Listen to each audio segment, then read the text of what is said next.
Alrighty, welcome back everyone. We just talked about the roster building of Ohio State and Notre Dame and how it's just a downright template of how you're going to want to go about this in the modern day of college football. Very, very hard to do it, but they've been able to do it. And that's the big reason why they're in the national title. And quick thing about Anthony Knapp here. I don't know. I don't know where he falls in that kind of like generational offensive line talent because frankly, I don't know enough about offensive line play. I do my very best to analyze it as best I can, but what I do know is he came in the very last hour of that fall camp, took over for Charles Jagusa that they were very excited about at that left tackle position, and became a freshman All-American. Gave up no sacks in the last 9 games of the season. I think he's a downright star. Might not be quite to the level of what Joe Alt is, but frankly, if he's this good as a freshman, I have no doubts that he could be a very, very talented player and very likely a top 5 or top 10 pick once you get to the NFL draft that he will be a part of in 2027, if I'm being correct, which sounds crazy right about now, but that's going to be a very fun group, no doubt about it, and Anthony Knapp will be right towards the top of that, if I had to imagine. But a little bit of a weekend roundup. We got a couple of different things to get into here, and I wanted to start with just that little bit of beef that I think people have been looking for the past couple of days, and Lou Holtz gave it to us yesterday. He gave a little bit of shot at Ryan Day in Ohio State, and I gotta be honest, it's awesome. I know I didn't want this to get crazy. I don't want Ryan Day to have terrible things to say about Lou Holtz or anything like that. I love a little bit of a jab. I got to be honest. If no, and the tweet it goes, Lou Holtz posted on social media, if Notre Dame doesn't win, it's because they want to preserve Ryan Day's job. I was originally not going. I was originally going to be at the game in spirit. Now I'll be dragging my body along as well. So we will see Lou Holtz at this game on Monday, and there will be a little bit of that rivalry that will be alive in this game. It's going to be something that's going to be very interesting to watch. There's no doubt about that, but it's going to be really, really funny. There's no doubt. I think it's one of those things that Lou Holtz says that Notre Dame has the culture, the heart, and the defense to win this one. If Ryan Day wins this one 17-14 like he did last one, I got to assume he says something in the post game. So this was more just something that the crazy part in me just kind of wanted to see happen. The little chaotic part in me kind of wanted to see happen, and it officially did. And we'll see what happens after the game. I have to assume it won't be anything crazy, but I like a good rivalry as we head into this one, even if it is between two head coaches, one of which is not on the staff right now. But love the energy and definitely something that will be an interesting thing to watch as we get into Monday. Then we do have a little Army-Navy game debate going on in college football, and I'll start with two quotes, and you can decide which one that you more identify with. Paul Feinbaum on the scheduling of Army-Navy.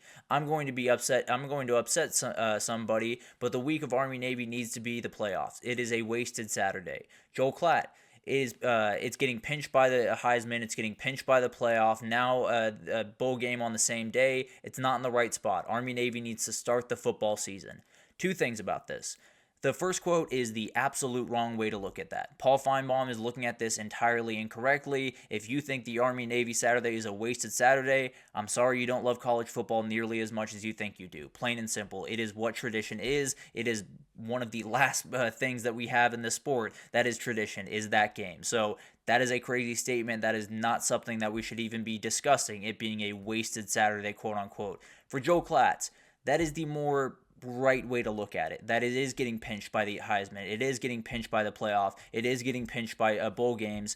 And we have to find a way to make sure that it is on a pedestal. Now, I don't necessarily love the idea of it starting the season. I'll be totally honest. I think it's one of those things where it needs to be protected. We need to find a way for this game to be in its special slot, kind of alone, being able to really put a lot of emphasis on it because these teams deserve that respect. They seem absolutely deserve that moment in the sun, and they only get it about once a year. Let's be honest. How many Army-Navy games are you watching before that game that has no other games around it? So we have to find a way to celebrate these teams. We have to find a way to put them on a little bit of a pedestal. I think Joel Klatt's idea is doable, I suppose, to put them on week 0, leave everyone else out of week 0, and then let them play it out. It would make the American rankings a little bit easier to kind of dissect at the end of the year. It would also put a little bit more emphasis on the game as you get into the year, but overall, it needs to be protected, wherever you move it, whether it's to week 0 or you live with it where it is and you make sure that the playoff and bowl games and everything else is not scheduled on that day. I'm more than fine with that, but the reality is a lot of stuff is going to get scheduled on that day. A lot of stuff is going to kind of impede that and get in the way of this thing being what it possibly can be and what it should be. And I think that's something that we have to worry about. It's definitely something we're going to have to think about, and it's definitely a debate that will go on for a very, very long time around this. And if what we need to do to keep it special is to put it on that first week of the season, then I'll live with that. I don't necessarily love it, but at the end of the day, it's got to be able to be on the spotlight that it very much deserves. And if it doesn't, then we're losing another piece of college football that is very, very important. Moving forward to the 2025 College Football Hall of Fame class, it has been introduced, and it's a good class, guys. I'm going to put out a couple of notable names here in a second, but when you look across the rest of the class, ridiculous amounts of really incredible names, but the ones that stood out to me personally, apologies if one of your favorite players isn't on here, but Monty Ball, the running back of Wisconsin, was remarkable. There's no doubt about that, was downright incredible. Graham Harrell was setting all types of records, as was Monty Ball throughout his career. Both those guys were downright incredible, and I remember Graham Harrell very, very well. One of those quarterbacks that at different times I hated him, at different times I absolutely loved the way he played. So very, very fun teams with him and Mike Leach, and obviously a guy that deserves to be here. John Henderson, one of the meanest forces in the interior of the defensive line in the history of college football over there at Tennessee, did an incredible job there, and obviously deserves to be in this group, as well as Michael Strahan down there at Texas Southern, did an incredible job. Obviously the NFL career might a little bit outweigh the college football career, but you have to imagine the college football career was downright incredible as well. Steve Slayton is someone that I think all of us have watched that hype video. I think all of us have watched that mixtape. It is downright incredible to watch what that guy could do. But the reality is, was on one of the best offenses in West Virginia history, and is absolutely someone that should be in this group. Michael Huff, a former Jim Thorpe Award winner over at Texas, kind of one of the starts of the kind of DBU talk over there at Texas that a lot of people have, and definitely is a debate that can be had. And then you have two head coaches, or Alex Mack, fantastic center over there at Cal, had a long, long NFL career, especially for my Atlanta Falcons. Love that dude, no doubt about it. And then Urban Meyer and Nick Saban, two of the best head coaches in the entire history of college football, getting introduced to the Hall of Fame class. This is an all-time class. There's no doubt about that. This is a team that, if you put together a team from this group and you put them in their prime, man, Mike Vick throwing the ball to Steve Slayton would be a special thing to watch. I can tell you that. But Michael Vick is obviously a big name in this as well. Almost led Virginia Tech to a national title on just pure athletic ability. Downright incredible player, and definitely a guy that was just really, really remarkable over there at Virginia Tech, and put them on a little bit of a pedestal that they had not been on in a very, very long time. So remarkable group here. Definitely a group that you'll look back on in probably 10 years and say just loaded to the gills. But going to be incredible to watch these guys get inducted, especially Nick Saban and Urban Meyer. But at the end of the day, going to be awesome, and definitely will be names that very much are worthy of being in that group. The transfer portal proposal has become a big-time conversation going around, and the AFCA, the Coaches Association in college football, has kind of decided, or has thrown an idea out there to eliminate the December and the April transfer portal windows in favor of a 10-day window that would start on January 2nd. It would end on January 12th.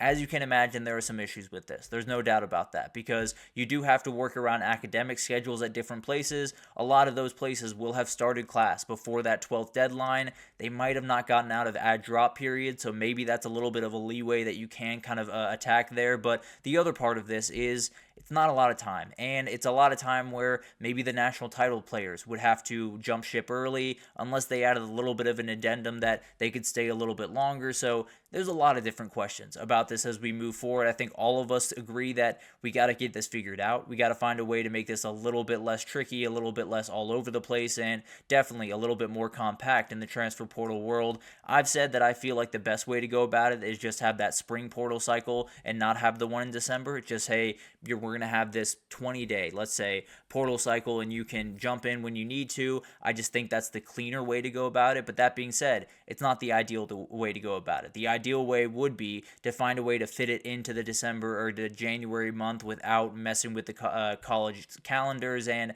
that's a very, very tough thing to do. So that'll be an interesting thing to watch. Obviously, will definitely be something that'll be talked about, but we're moving in the right direction. As far as I'm concerned with this transfer portal, we're finding a way to at least limit the strain on all these players and coaches throughout that time in December.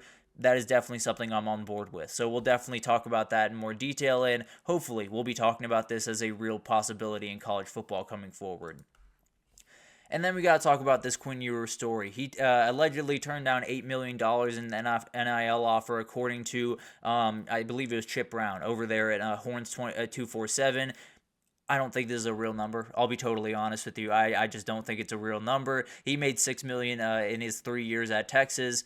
I don't think he was making more than that combined in 1 year. I just don't think that was the number. If I'm being totally honest, I tend to believe there are a couple of boosters that like to throw out some numbers after the fact to make some other people that might be transferring think, wow, if they're throwing out that type of money, I might want to go over there. That's just the read that I have on it right now. Obviously something to watch. But two NFL scouts have told Horns 247 they expect Quinn Ewers to be selected anywhere in late first round to early third round in April's draft. Like we talked about, Anthony, a lot of different debates on that, and definitely will be a very interesting thing to watch. I could see him sliding to the fifth.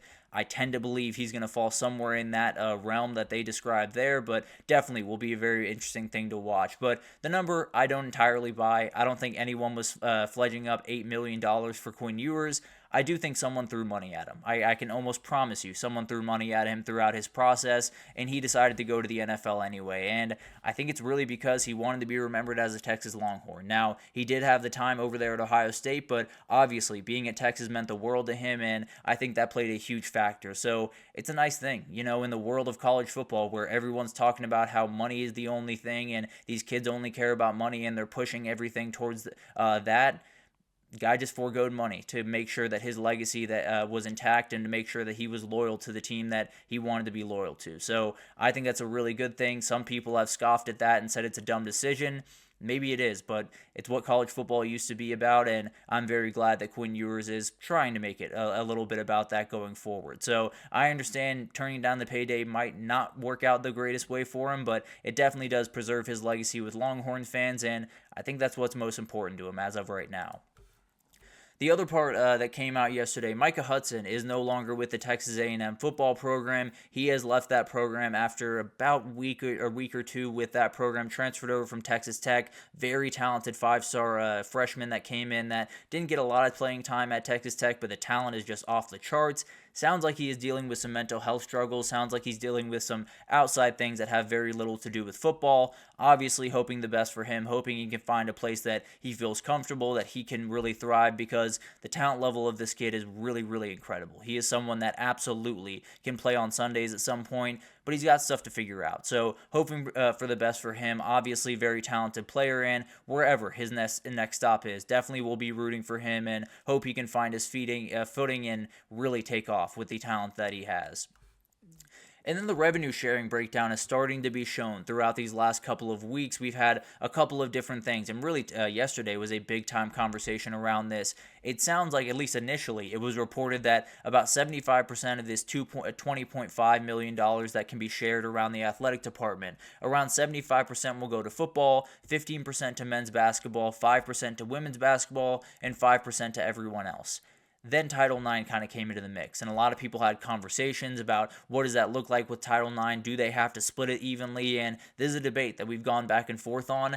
I really don't know the answer. I got to be totally honest with you guys. This is a totally new world in college sports, and I don't know how much Title IX plays into this. If it does fully play into this, then it would probably have to be split 50-50 down the middle with men's and women's sports. And you can think about that what you want to think about that. I definitely have a relative opinion on that, but would like to figure out exactly how this is going to work before I do a full-time segment on this. So just wanted to give you guys an idea of where that stands. It sounds like right now a lot of the money is going towards football, but there could be a big-time hurdle that gets in the way, and definitely will be a very interesting thing to watch. So we'll get into that in time. Obviously, is a big-time thing to talk about as we get into 2025, and will define 2025 in so many different ways, and could possibly tip the scales right back to the teams that you didn't want it to tip the scales back to. But at the end of the day, that's the sport that we live in, and it'll be very interesting to watch what happens with that, because that is one of the big-time storylines of this offseason, is just how that revenue sharing goes into place and how it works once it is in place. But